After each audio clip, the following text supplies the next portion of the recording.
Vamos a empezar con la epístola. La epístola dice una frase que dice: sed sobrios y vigilad, porque vuestro enemigo, el demonio, busca a quien devorar. Resistidles firmes, fuertes en la fe. ¿Por qué dice sed sobrios? No solamente ser sobrios en el sentido de la austeridad, sino también ser sobrios en el sentido de cuidar, de no embriagar el intelecto. Embriagarlo en un mal sentido, en el sentido de no entorpecer el intelecto. Lembrese que la inteligencia es una potencia del alma que está feita para buscar la verdad.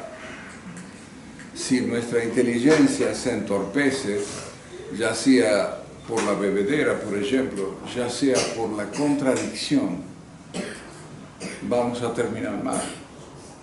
Los bebedos, que desgraciadamente entorpecen su inteligencia, o los doentes mentales, o la gente que vive en contradicción, está perdida. Y también, bueno, agrega y dice, resistirles firmes en la fe. No dice firmes en la caridad, en la justicia, en la obediencia, no, en la fe. Bien, paramos aquí. Yo no traigo, les quiero mostrar este libro porque yo estoy cada vez más enamorado de este libro, el Catecismo Romano. El Catecismo Romano, por ejemplo, acá recomiendo, estaba leyendo la parte que fala de la Iglesia. Y San Agustín, acá dice, el Catecismo dice, el párroco debe insistir en hablar de lo que es la Iglesia. ¿Por qué? Dice San Agustín. Porque es más fácil que haya errores a través de sobre qué cosa es la Iglesia, a errores sobre qué cosa es Jesucristo. Y tiene razón el querido San Agustín. ¿Por qué? ¿Y por qué? Veamos, es que podemos coincidir con mucha gente, no católica incluso, que sabe que, bueno, que Jesucristo es Hijo de Dios, etcétera, etcétera, que es Redentor, bien, ok.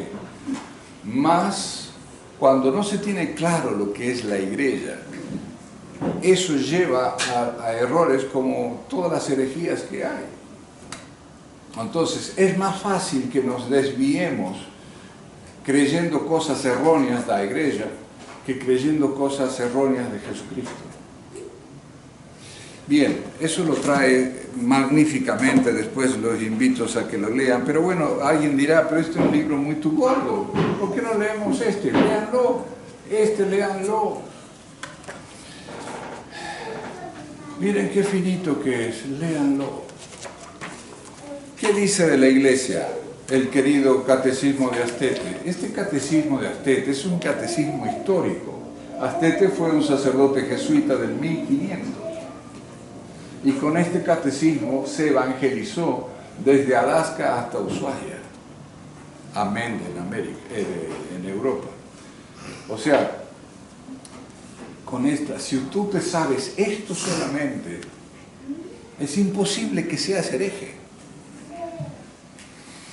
Ahora, si te quieres endulzar más, lee este otro. A ver, vamos a lembrarnos. Está tocando, antes del artículo 9, comentando el artículo 9 del credo. Antes del artículo 9 del credo, fala sobre el Espíritu Santo y fala de que el Espíritu Santo, dice, ¿cómo hay el Espíritu Santo en la Iglesia? El Espíritu Santo gobierna, asiste y santifica la Iglesia. Conclusión, es por esto que la Iglesia es indefectible, o sea que la Iglesia nunca puede enseñar o error. ¿Por qué? Y porque lo enseña el Catecismo, porque el Espíritu Santo asiste a la Iglesia. Y el Espíritu Santo es Dios. El Espíritu Santo no se muda, no está acomodándose a los tiempos, como dicen hoy. Y después vamos a leer, vamos a repetir, me chateé un poco leerlo, pero es un poco, vamos a tomar un poco este sermón como una lembranza del catecismo elemental. Dice, ¿o qué acreditamos cuando decimos creo en la Santa Iglesia Católica? Cuando decimos creo en la Santa Iglesia Católica, creemos en la congregación dos fiéis cristãos. Dos fiéis cristãos. Cuya cabeza es su Papa, ojo, cuya cabeza es su Papa y la verdadera Iglesia de Jesucristo, y es la verdadera Iglesia de Jesucristo, fuera de la cual no hay salvación. Acá hay muchas cosas importantes, hay solo una Iglesia de Jesucristo, no hay multitudes de Iglesia de Jesucristo. Y fuera de la cual no hay salvación, porque es la única que fundó Jesucristo, es la católica, pronto. ¿Cómo se puede distinguir a la iglesia verdadera? La verdadera iglesia se puede distinguir porque es una. En Vitoria, no sé si vos saben, en la ciudad de Vitoria, acá en Espíritu Santo, hay una rúa que está puesta en el libro de Récord Guinness. ¿Y qué tiene esa rúa? No me lembro cómo se llama la rúa. Está puesta en el libro este porque es la rúa que más iglesias distintas hay en lo que tiene un cuarterón. O sea, está una iglesia al lado de la otra. Está la iglesia del Evangelio Cuadrangular, enfrente está la iglesia del Evangelio Cuadrangular reformada, en otro lado está la iglesia Granito de Café, no sé para qué se tira el Granito de Café, en fin, absurdo. Entonces, las 4 notas de la Iglesia, entre ellas la apostólica, y entre ellas lémbrense que entre los apóstoles jamás existió el ecumenismo, jamás. Después dice, ¿y quién es el Papa? El Papa es el sumo pontífice de Roma, sucesor de San Pedro, vicario de Cristo en la tierra, a quien todos estamos obligados a obedecer. ¿Y qué privilegio especial tiene el romano pontífice para enseñar a la iglesia? Para enseñar a la iglesia, el romano pontífice tiene el privilegio especial de la infalibilidad. Magnífico. Si un menino de 8, 9, 10 años, 7 años sabe bien esto, podría rebatir a la cantidad de bobos que viven falando asneras sobre lo que es la iglesia y el pontificado. O sea, un menino aprende eso y dice, bueno, el Papa es infalible, perfecto. Ahora, contame tú cómo hacemos para encajar cuando vemos a un señor Jorge, que, por ejemplo, imaginemos un personaje, Jorge. Lo ven a Jorge que pone en su altarcito, en su casa, una Pachamama, un idolito.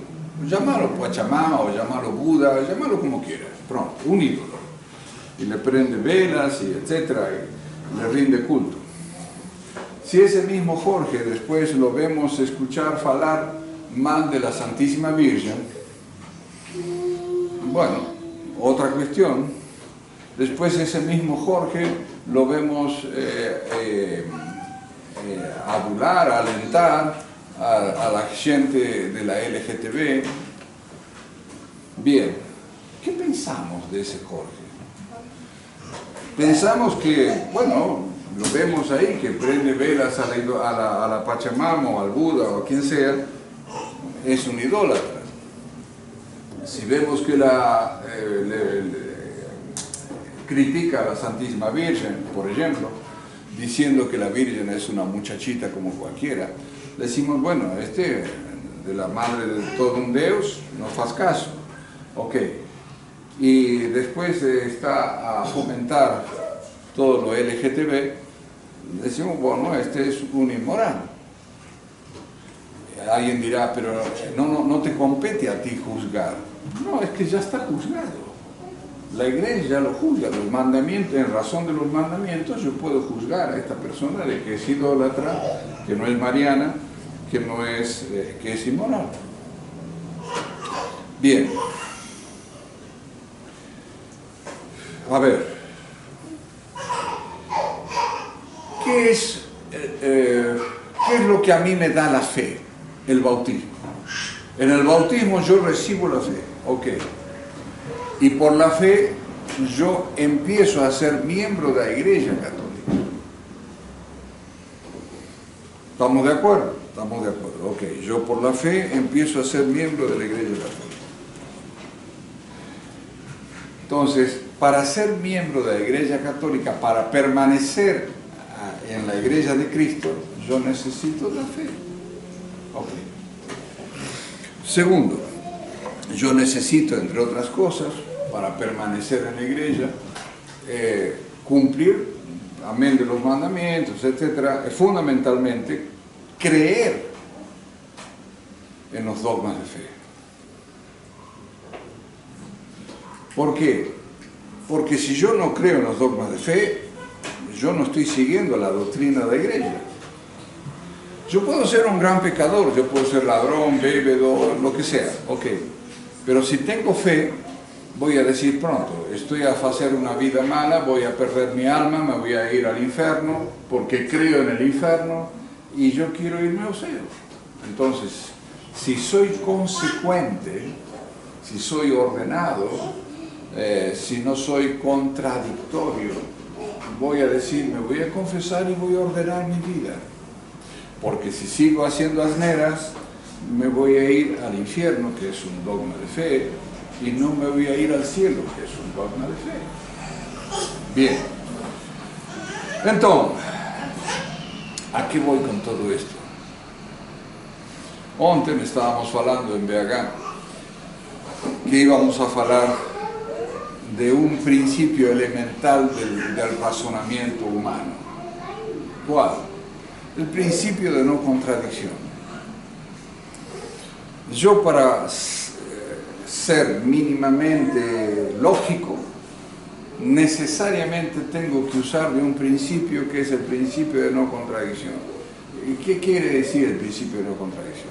Quiere decir que yo no puedo, nada puede ser una cosa y la misma en el mismo sentido. O sea, yo no puedo ser católico y ser judío a la vez. Yo no puedo ser católico y ser protestante a la vez. Yo no puedo ser judío no puedo ser católico y ser islámico a la vez. ¿Por qué? Y porque un católico acepta a Jesucristo como Hijo de Dios, el islámico no lo acepta, el judío no lo acepta, el protestante lo deforma. Entonces, esto es un libro. Mi inteligencia me muestra que es un libro. Y es un libro y no es una borboleta. No puede ser libro y borboleta a la vez. ¿Y por qué? Y porque, bueno, todos mis sentidos me dicen que esto es un libro, lo taco, sirve para libro, etc. No es una borboleta, no es una flor, no es un elefante. O sea, el principio de no contradicción es el paso primero para un razonamiento lógico y para que yo pueda alcanzar la verdad. A mí los sentidos, la vista, el oído, etc., me dice esto es un libro. Bien, y yo voy a estar en la verdad en la medida que vea, palpe, vea, etc. Esto sirve como un libro, tiene letras, bien, ok. No es borboleta, no es elefante, no es cocodrilo, no es un pastel. Entonces yo voy a conseguir, voy a estar en la verdad en la medida que no me contradiga. Bien, el problema está cuando vemos que hay gente que dice, no, la Iglesia Católica es esa cosa que vemos allá que nos enseña que hay que rendir culto a la Pachamama, esa cosa que dice que la Virgen es una menina como cualquier otra. Claro, hay una contradicción entre la fe católica, entre lo que enseña la doctrina católica y lo que estamos viendo en la supuesta Iglesia Católica. Llamémosla mejor la Iglesia postconciliar o la Iglesia modernista, o pongan el adjetivo que vosotros quieran. Entonces, no hay, cuando uno lee el catecismo, no hay relación de lo que enseña lo que es la Iglesia del catecismo y lo que nosotros estamos a ver. Entonces, si yo digo que aquello que es la Iglesia conciliar es la católica, yo entro en contradicción, necesariamente. Necesariamente, si el catecismo me está diciendo acá, vamos a elegir el chiquito este, ¿cómo distingo yo la Iglesia católica? Porque por las 4 notas, una santa, católica, apostólica. ¿Dónde hay una iglesia igual a otra entre el modernismo? En una parroquia creen en el infierno, en otras no. En una parroquia creen en el purgatorio, en otras no. ¿Dónde está la unidad de fe en el modernismo? Imposible, porque la fe es subjetiva en el modernismo. Cada uno piensa lo que se le da la gana, cree en lo que se le da la gana. Apostólica. ¿Cuándo un apóstol enseñó ecumenismo? Nunca. Si precisamente por no ser ecumenistas los llevaron al martirio. Y cómo ahora me vienen a decir que no, el ecumenismo es esencial. Juan Pablo II, el Wojtyla, Ratzinger, todos ellos decían que es esencial a la iglesia nueva, pues sí, puede ser, pero la iglesia católica no. Estaba leyendo, escuchando antes la grabación de una palestra que daba un padre muy capaz, muy inteligente, el padre Membiel, que tiene libros excelentes. Cualquier cosa que lean de Membiel es muy bueno. Pero me llamó la atención Membiel. El padre Membiel está dando una palestra allá en la década del 60. Ubiquémonos, creo que el año 67, 68 que está dando la palestra.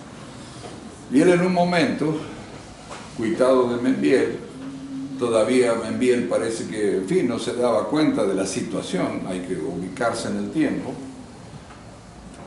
Él hace alabanza a Roncalli, el llamado Juan 23.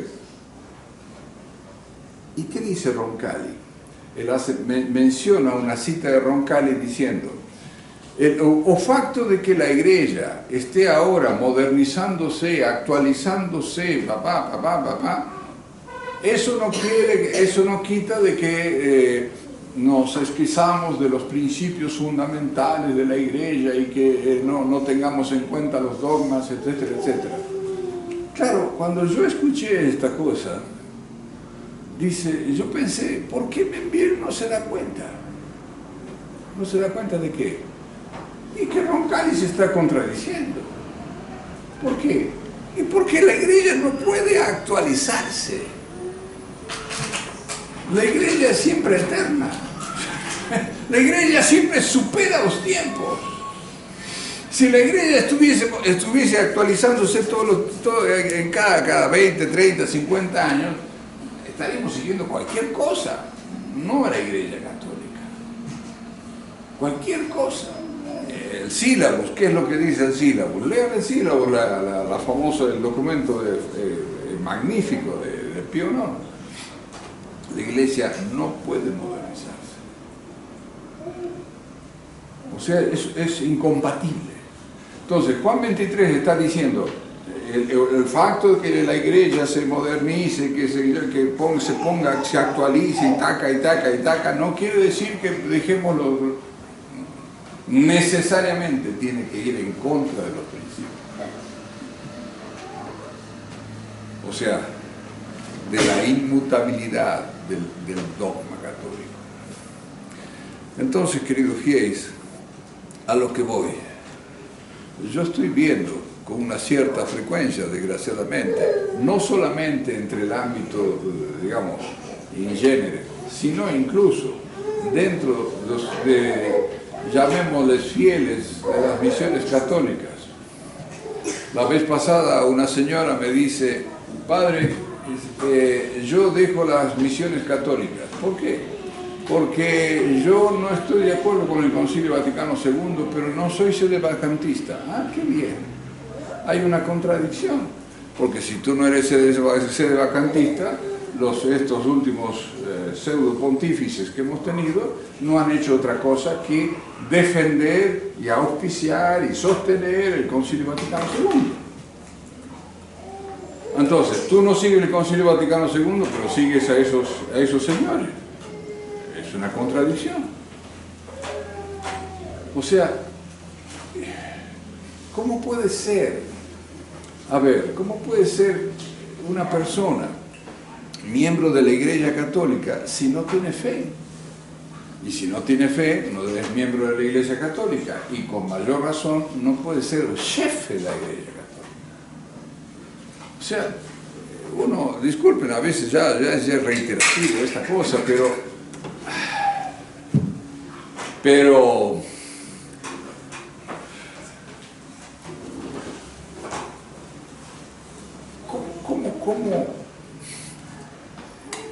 ¿cómo no entienden?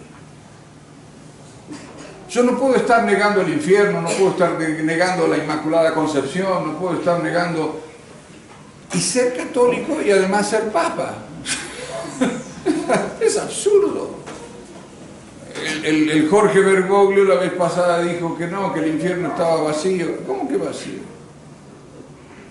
El Jorge Bergoglio, entre otras cosas, defiende, en fin, lo habrá promovido también, el famoso catecismo de la Iglesia Católica, ese tillolo, un tillolo amarelo que por supuesto nunca lo lean, a menos que quieran ser herejes. Y ser católico. Entonces, y además no podemos ser católicos y decir que no aceptamos los dogmas de la Iglesia Católica. Y entre los dogmas de la Iglesia Católica, ¿cuáles están? La indefectibilidad de la Iglesia y la infalibilidad papal.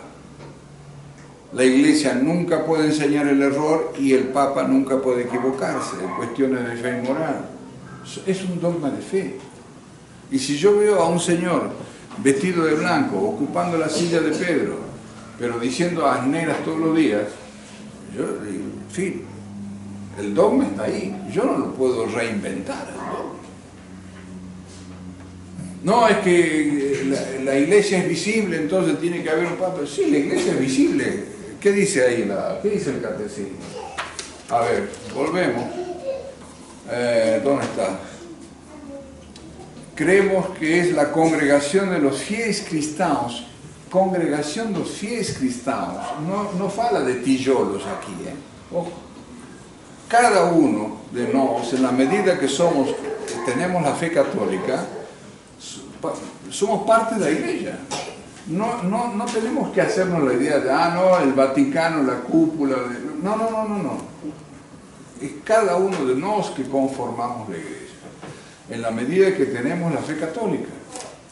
Aquí no habla nada de tillolo, es decir, de jerarquía, de qué sé yo, que el obispo. Si el obispo, la jerarquía, tiene fe católica, magnífico. No tiene fe católica, pertenecerá a no sé qué cosa, pero no a la iglesia católica. Es catecismo puro. Entonces, en la encíclica Pascendi, San Pío X aclara y dice, una de las características del modernismo es la contradicción. Ayer estaba escuchando y se los recomiendo, una live que le hacen al padre Gabriel, que está acá en el seminario de Córdoba, refutando a un modernista, a un padrecito modernista, y lo arrasa. Y una de las cosas fundamentales del modernismo es la contradicción. Entonces, no ser contradictorios, no solamente intelectualmente, sino también en nuestros actos. ¿Por qué? Porque si yo, por ejemplo, me dedico duro a la bebida, estoy contradiciéndome. ¿Por qué? Porque estoy atentando contra el quinto mandamiento. Yo tengo que cuidar mi salud mental, física, etc. Entonces, pero si yo me contradigo en los actos continuamente, eso va a terminar afectándome la inteligencia. Y voy a terminar defendiendo a los que beben, por ejemplo, o se pasan de bebida, o se drogan, lo que sea. Entonces, debemos ser consecuentes y no contradictorios también en los actos, fundamentalmente los actos, porque después los actos son los que de alguna manera me van a regir la inteligencia. Una persona que es adúltera, por ejemplo, y vive en adulterio continuamente, claro, va a terminar defendiendo el adulterio. La primera vez me va a decir, padre, sí, he cometido un desliz, qué sé yo, bueno. A la segunda, tercera, cuarta, quinta vez, bueno, en fin, no es tan malo. Bueno, a la quinta, décima quinta vez, decir, bueno, todos tenemos derecho a la felicidad. Y uno es así como, el sexto y el noveno mandamiento no existen. Bueno, sí, pero en fin, para mí no. Claro, entramos en contradicción. Entramos en contradicción. Cuando yo veo a estos padrecitos, el padrecito Ricardo, este otro que refutó el padre Gabriel en esta live, muy bueno, no sé cómo se llama el gordito este. Claro, uno dice, se están contradiciendo. ¿Y por qué se contradicen? Porque en los actos se contradicen. Si yo veo a alguien, por ejemplo, defender la droga, es porque algo tiene que ver él con la droga. Si yo veo a alguien defendiendo el modernismo, es porque algo tiene que ver él con el modernismo. O sea, antes de pasar al intelecto, yo estuve poniendo en acto la contradicción. Entonces, queridos fieles, seamos lógicos en nuestra manera de agir. Si decimos ser católicos, cumplamos los 10 mandamientos, empezando por el primero. Y si desgraciadamente, porque bueno, somos todos seres humanos, débiles, lo que sea, perfecto, si cometemos un error, no cometamos la manera de decir, no, esto no es un error, es una maravilla, es una, en fin, una cosa estupenda. No. Si yo cometí un error, me voy, me confieso y adelante a seguir el combate. Pero si yo voy a fuerza de repetir la falta, a terminar de justificarla, entro en contradicción con lo que creo. Y ahí es donde va a estar difícil la cosa. El otro día leí una frase que no sé de dónde la sacaron. Dios le habla al alma y le dice, no dispones de una hora para estar conmigo, no gustas de estar una hora para estar conmigo y quieres estar conmigo toda la eternidad. Me pareció genial. Genial. O sea, no quiero venir una hora el domingo a cumplir con la misa, etc. Y quieres ir a la eternidad a estar con Él. ¿A quién le haces creer eso? Claro, no me estoy contradiciendo. Digo, sí, no, yo soy con Diosito, no, perfecto, magnífico, pero jamás le rezo una Ave María, jamás vengo a misa, jamás me confieso. ¿A quién le hace creer que tú quieres irte al cielo para estar con Él y la Santísima Virgen por toda la eternidad? Por favor. ¿No es una contradicción? Entonces, no ser contradictorios, queridos fieles. Repito, si habría que resumir todo el problema de la crisis actual de la Iglesia, está en la contradicción. Todos los modernistas se contradicen, todos, con respecto a los dogmas, con respecto a lo que ellos dicen creer y no lo ponen en práctica. Estos curitas que son más o menos conservadores, en fin, ponen en práctica eso de ir a hacer matrimonios de homosexuales. No sé, a mí me cuesta un poquito creerlo porque ellos son tan pulcros y no sé qué más. No sé, a mí me cuesta creer que un padre Pablo Ricardo tenga la Pachamama en su casa. Cuesta creerlo. Pero entonces, seamos lógicos. Si yo no puedo estar defendiendo a un pseudo pontífice que defiende estas barbaridades.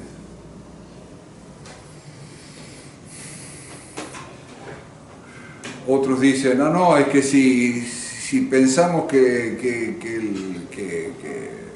no hay pontífice, que la iglesia pereció. No, la iglesia no pereció.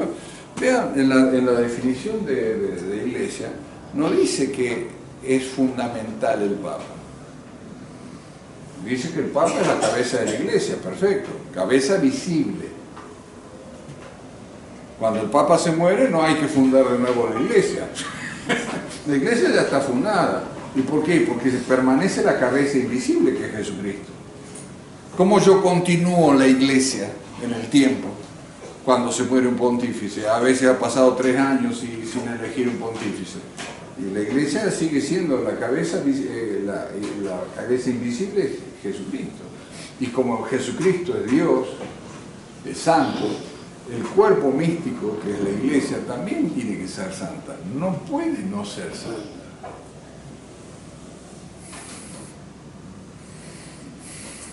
Estaba escuchando antes con respecto a ese audio del padre Membiel. Él estaba hablando en la década del 60 y el padre Membiel está contando ahí que ya en la década del 60 los holandeses, había curas holandeses que hacían matrimonios de homosexuales. ¿Qué te parece? Eran avanzados los holandesitos.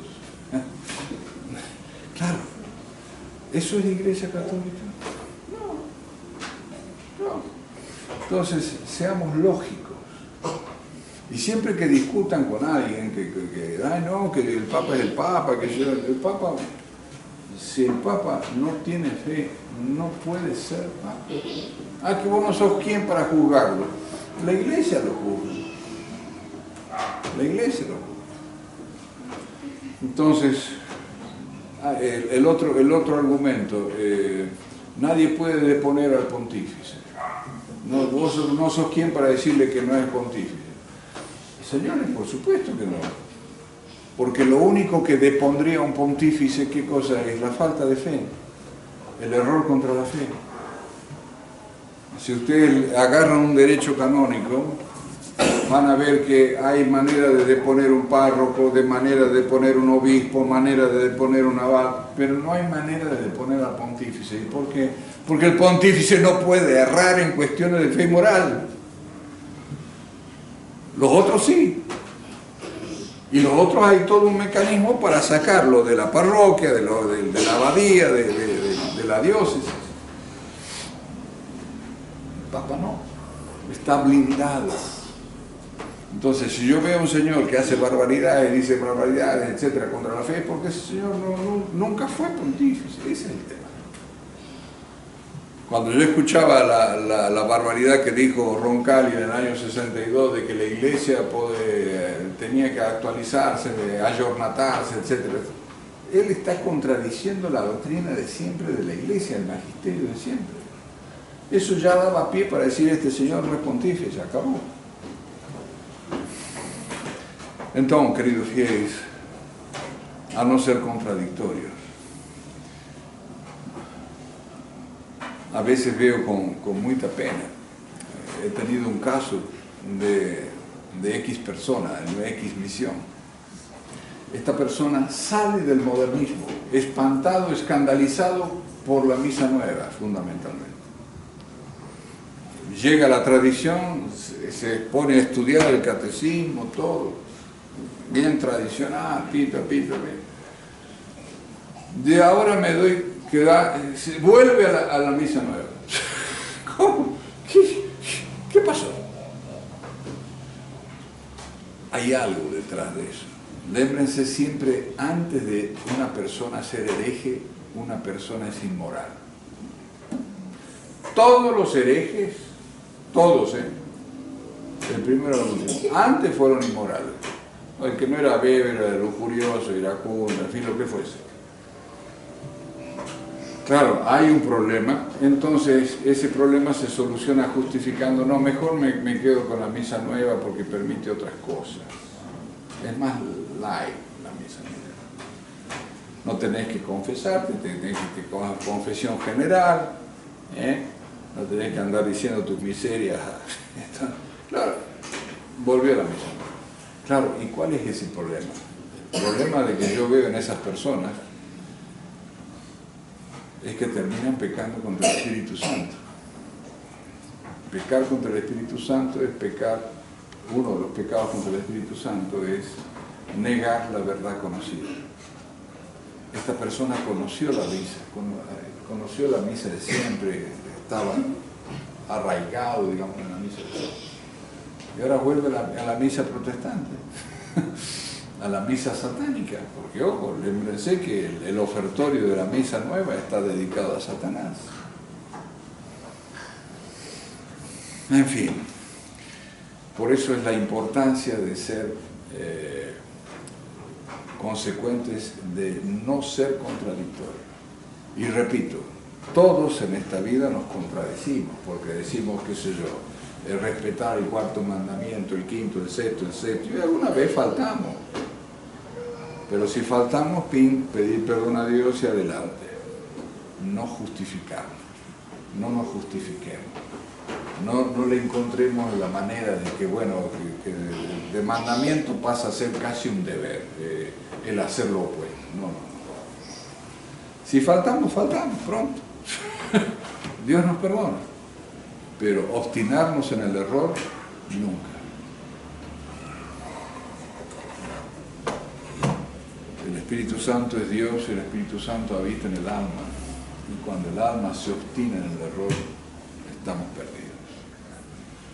Quiera Dios, queridos fieles, que el amor al Sagrado Corazón de Jesús, que estamos en su mes, que la Virgen Santísima nos afiance en la lógica católica, en no ser contradictorios para así no perder un ser. Ave María Purísima.